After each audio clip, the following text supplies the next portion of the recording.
Hello and welcome friends. मैं हूं आपका अजय सिंह। आज मैं लाया हूं नया टॉपिक।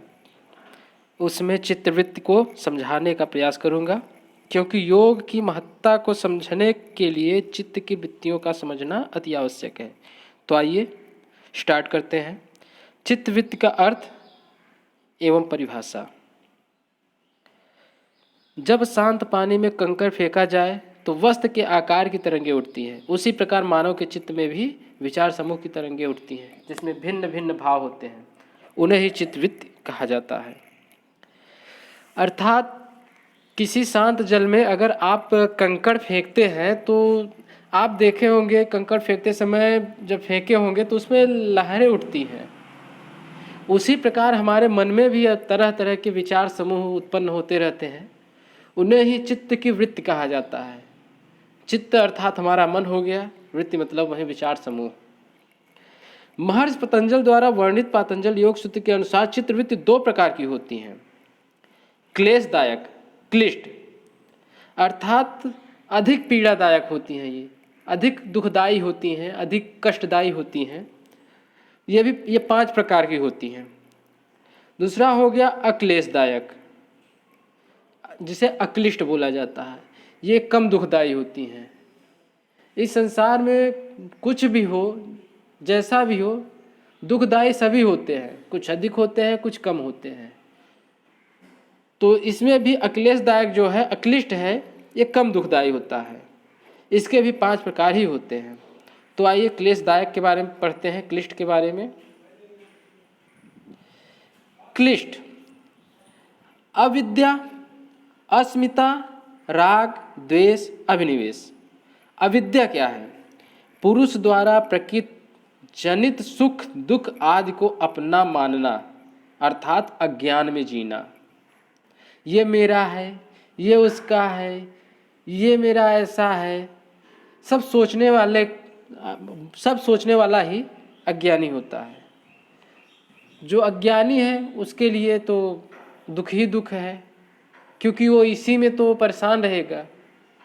अस्मिता: शरीर ही मैं हूँ का निराधार आभास, अर्थात शरीर को सब कुछ मान लेना ही। जिस शरीर में वो है उसी को सब कुछ मान लेना ही अस्मिता है। राग: मन एवं शरीर को सुख देने वाले साधनों से प्रेम। आजकल के भौतिक जीवन में हम लोग जिस किसी भी साधन का उपयोग करते हैं उसको ही अपना सुख मान बैठते हैं, उसी को राग कहते हैं। द्वेष: मन एवं शरीर को सुख देने वाले साधनों से घृणा। हमारे मन एवं शरीर को कोई भी वस्तु हो, व्यक्ति हो जो दुख देता हो, कष्ट देता हो, पीड़ा देता हो, उससे घृणा। जब उससे घृणा करना ही द्वेष कहलाता है। अभिनिवेश: अभिनिवेश अर्थात मृत्यु का भय। ये प्रत्येक प्राणी में होता है, खासकर मनुष्य में ज़्यादा। यही 5 वृत्तियाँ जो हैं बहुत क्लेशदायक होती हैं, क्लिष्ट होती हैं। ये हमें निक्लिष्ट की तरफ लेकर जाती हैं। अब चलते हैं अक्लिष्ट, कम दुखदायी, अर्थात अक्लेशदायक। प्रमाण, विपर्यय, विकल्प, निद्रा, स्मृति। प्रमाण अर्थात सच्चा ज्ञान। विपर्यय मतलब झूठा ज्ञान। विकल्प काल्पनिक ज्ञान, अर्थात सच्चा ज्ञान, ज्ञान जो हो आपके पास सच्चा हो। जो झूठा है उसके बारे में आपको ज्ञान होना चाहिए कि हाँ ये झूठा है, झूठे का ज्ञान होना। काल्पनिक ज्ञान, उसका भी ज्ञान होना चाहिए कि हाँ ये काल्पनिक है। निद्रा, निद्रा के बारे में जानना। जरूरी नहीं कि आप सोते हुए ही नींद को समझ रहे हो कि निद्रा मतलब सुषुप्ता अवस्था भी होती है। जैसे आप कि दिमाग की रूप से आप सुस्त रहते हैं, उसे भी निद्रा ही कहा जा सकता है। स्मृति: घटनाओं तथा तथ्यों का स्मरण। ये 5 हैं जो अक्लिष्ट हैं, कम दुखदायी हैं।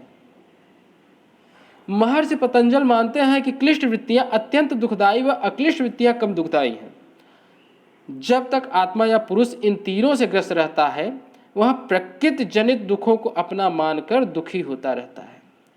इससे बचने का उपाय योगाभ्यास द्वारा दुखों से पूर्णतः निवृत्त हो जाना, यही केवल की अवस्था है।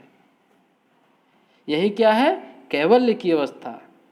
जिन शारीरिक व मानसिक अभ्यासों को करके पुरुष को निज रूप का यथार्थ या वास्तविक ज्ञान होता है तथा त्रिदुख से निवृत्त होकर कैवल अवस्था को प्राप्त होती है, समस्त अभ्यासों की वह पद्धति योग के नाम से जानी जाती है। अब यहाँ दिया है त्रिदुख। त्रिदुख का अर्थात हो गया त्रिविध दुख, अर्थात आध्यात्मिक, अधिभौतिक एवं अधिदैविक दुख। इसी को त्रिदुख कहा जाता है। तो दोस्तों, अगले वीडियो में योग का महत्व एवं उद्देश्य, जिसमें शारीरिक, मानसिक और आध्यात्मिक जैसे व्यक्तिगत लक्ष्य के बारे में बताऊंगा। इसी के साथ वीडियो समाप्त करता हूं। आप सब मुझ पर अपना प्यार और आशीर्वाद बनाए रखिएगा। धन्यवाद।